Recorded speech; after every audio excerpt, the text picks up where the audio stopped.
ಮಲ್ಲಿಕಾರ್ಜುನ್ ಅವರು ನನಗೆ ಫೋನ್ ಮೂಲಕ ಅಂತ ಮಾತಾಡಿ ನನಗೆ ಇವತ್ತು ಬರ್ಲಿಕ್ಕೆ ಆಗೋದಿಲ್ಲ ಯಾಕೆಂತೇಳಿ ನಿನ್ನೆ ಅವ್ರು ಬಂದಿದ್ರು. ನಿನ್ನೆ ಯಾವ ಬೇರೆ ಮಂತ್ರಿಗಳು ಬಂದಿಲ್ಲ, ಅವ್ರು ಬಂದಿದ್ರು ಸಭೆಗೆ. ಇವತ್ತು ಬರ್ಲಿಕ್ಕೆ ಆಗೋದಿಲ್ಲ ಅಂತೇಳಿ ನನಗೆ ಇವತ್ತು ಬೆಳಗ್ಗೆನೆ ಅವ್ರು ಹೇಳಿದ್ರು. ನನಗೆ ಇವತ್ತು ಸಭೆಯಲ್ಲಿ ನಿನ್ನೆ ಏನೆಲ್ಲ ಆಗಿತ್ತು ಅದ್ರ ಬಗ್ಗೆ ಸಂಪೂರ್ಣ ಚಿತ್ರಣವನ್ನ ನಾನು ನಮ್ಮ ಸಮಿತಿಯ ಸದಸ್ಯರಿಗೆ ನಾನು ಇಟ್ಟೆ. ಕೊನೆಯ ನಿರ್ಧಾರ ಏನಂತ ಹೇಳಿದ್ರೆ, ನಾವು ಯಾವುದೇ ಒಂದು ನಿರ್ಧಾರವನ್ನು ತೆಗೆದುಕೊಳ್ಳೋಕ್ಕಿಂತ ಮುಂಚೆ ನಮ್ಮ ನಾಯಕರುಗಳಾದಂತಹ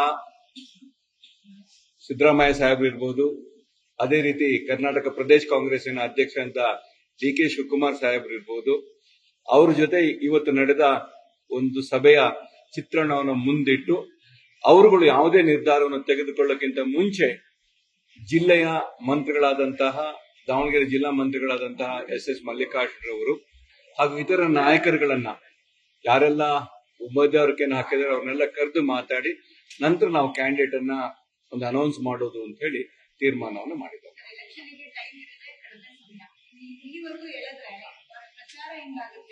ಪ್ರಚಾರ ನಡೀತಾ ಇದೆ. ನಾವು ನಿನ್ನೆನೂ ಹೋಗಿದ್ವಿ. ಪ್ರಚಾರ ಕಾಂಗ್ರೆಸ್ ಪಕ್ಷ ಕಾರ್ಯಕರ್ತರು ಮಾಡ್ತಾ ಇರೋದು ಬೇರೆ, ಅಭ್ಯರ್ಥಿ ಮಾಡೋದು ಬೇರೆ. ಅಭ್ಯರ್ಥಿಯನ್ನ ನಾವು ಮಾಡ್ತೀವಿ ಹೊರತು ಚುನಾವಣೆಯನ್ನ ಯಾವಾಗಲೂ ಮಾಡೋದು ಪಕ್ಷದ ಕಾರ್ಯಕರ್ತರು. ಅಲ್ಲ, ನಿರ್ಧಾರ ಆಗಿಲ್ಲ ಅಂತ ಹೇಳಲ್ಲ. ನಿರ್ಧಾರವನ್ನು ನಾವು ಕ್ರೈಟೀರಿಯಾಗಳು ಯಾವ ರೀತಿ ಚುನಾವಣೆಯ ಅಭ್ಯರ್ಥಿಗಳನ್ನ ಮಾಡಬೇಕು, ಅಲ್ಲಿನ ವಾಸ್ತವ ಚಿತ್ರಣ ಏನಿತ್ತು ಅಂತ ಹೇಳಿದ್ರೆ, ಈಗ ಕಳೆದ ಒಂದು 15 ದಿವಸಗಳಿಂದ ಈಗ ನಮ್ಮ ಸಮಿತಿಗಳನ್ನ ರಚನೆಯನ್ನು ಮಾಡಿದ್ರು. ನಂತರ ಬೇರೆ ಬೇರೆ ನಾಯಕರುಗಳ ಹತ್ರ ನಾನು ಮಾತಾಡಿದ್ದೀನಿ, ಸಮಿತಿಯ ಸದಸ್ಯರುಗಳು ಮಾತಾಡಿದ್ದಾರೆ.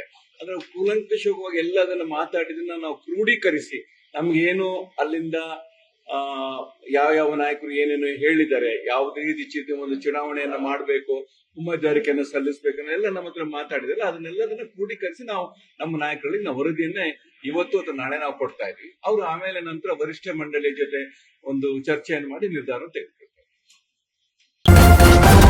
ನ್ಯೂಸ್ ಫಸ್ಟ್ ನಿರ್ಭೀತಿಯಿಂದ ನಿಮ್ಮ ಪರವಾಗಿ.